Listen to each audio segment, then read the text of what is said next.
Pergi ke hutan mangga yang indah milik Jiwaka, Bikuni Subha dihalangi oleh seorang penjahat. Subha mengatakan ini kepadanya.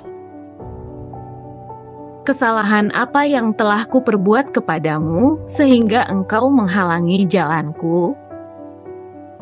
Tuan, tidaklah selayaknya seorang laki-laki menyentuh seorang perempuan yang meninggalkan keduniawian. Latihan ini diajarkan oleh Yang Suci.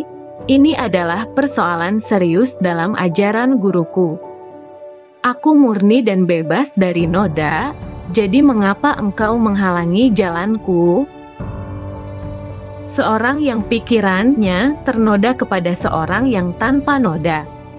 Seorang yang bernafsu kepada seorang yang bebas dari nafsu.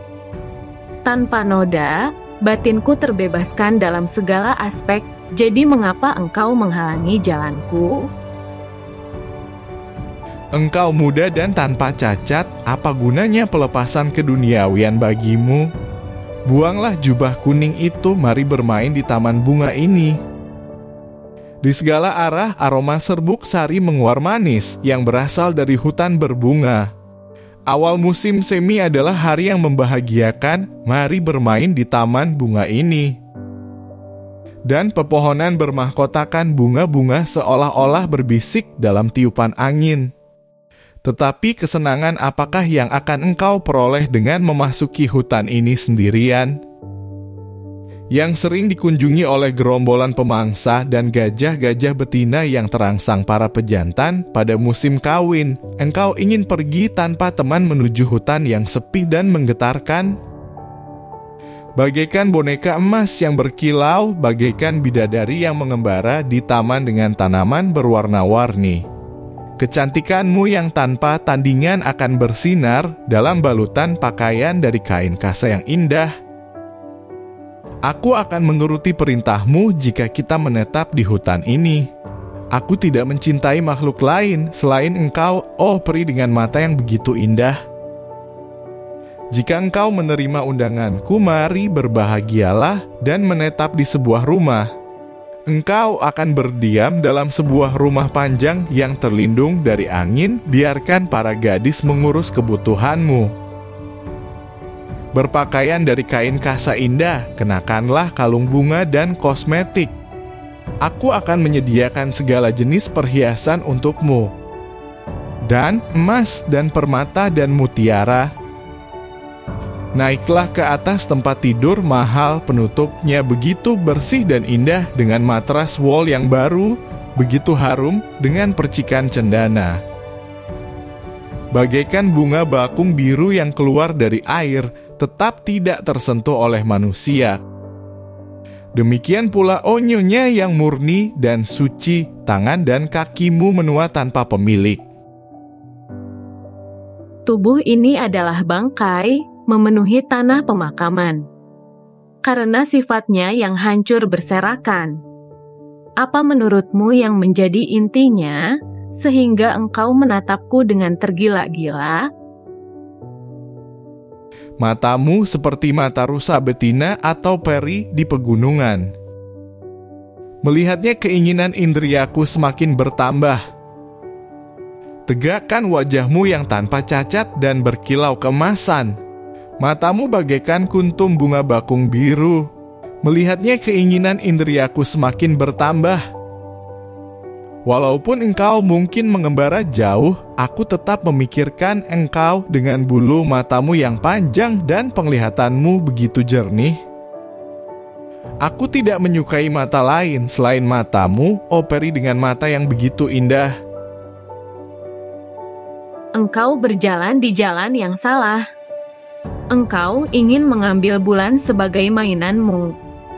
Engkau mencoba untuk melompati Gunung Meru. Engkau yang sedang berburu anak Sang Buddha. Karena di dunia ini bersama dengan seluruh para dewanya, tidak akan ada lagi nafsu dimanapun padaku. Aku bahkan tidak tahu apa itu telah menjadi akar yang hancur dan semuanya berkat Sang Jalan. terlempar bagaikan percikan dari bara api, bernilai tidak lebih dari semangkuk racun. Aku bahkan tidak tahu apa itu telah menjadi akar yang hancur dan semuanya berkat sang jalan. Baiklah, engkau boleh mencoba merayu jenis perempuan yang belum merefleksikan hal-hal ini, atau yang belum pernah melayani sang guru. Tetapi ini adalah perempuan yang mengetahui. Sekarang engkau mendapat masalah. Tidak peduli apakah aku dihina atau dipuji, atau merasa senang atau sakit, aku tetap penuh perhatian. Karena mengetahui bahwa kondisi-kondisi adalah buruk, batinku tidak melekat pada apapun. Aku adalah siswi dari yang suci, berkendara dalam kereta jalan berunsur 8. Anak panah tercabut, bebas dari kekotoran, aku bahagia telah sampai di tempat kosong. Aku telah melihat boneka dan wayang yang diwarnai cerah, diikat pada tongkat dan tali, dan dibuat menari dalam berbagai cara. Tetapi ketika tongkat dan tali itu dilepaskan, kendur, terlepas, terbongkar, tidak dapat dipasang lagi, bagian-bagiannya terlucuti, pada apakah pikiran ini tertambat? Itu adalah seperti apa adanya tubuhku. Tanpa hal-hal itu, tubuh ini tidak dapat berlanjut. Oleh karena itu, pada apakah pikiran ini tertambat? Ini seperti ketika engkau melihat lukisan dinding, dilukis dengan pewarna kuning, dan penglihatanmu menjadi buram, secara keliru melihat bahwa itu adalah orang. Walaupun ini tidak bernilai, bagaikan tipuan sulap, atau sebatang pohon emas yang terlihat dalam mimpi, engkau secara membuta mengejar apa yang kosong, bagaikan pertunjukan wayang di antara orang-orang. Sebuah biji mata hanyalah sebuah bola dalam rongganya, dengan pupil mata di tengah, dan air mata, dan lendir keluar dari sana juga. Demikianlah bagian-bagian mata berbeda berkumpul menjadi satu. Nyonya cantik itu mencabut keluar bola matanya. Dengan sama sekali tanpa kemelekatan dalam batinnya, ia berkata, "Kemarilah, ambil mata ini."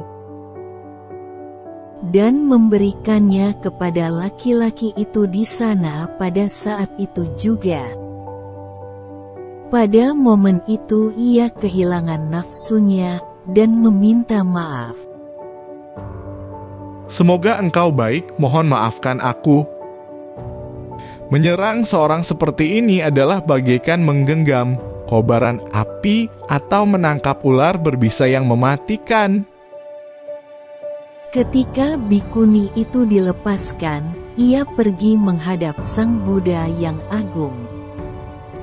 Melihat seorang yang memiliki tanda jasa yang unggul, matanya pulih kembali seperti semula.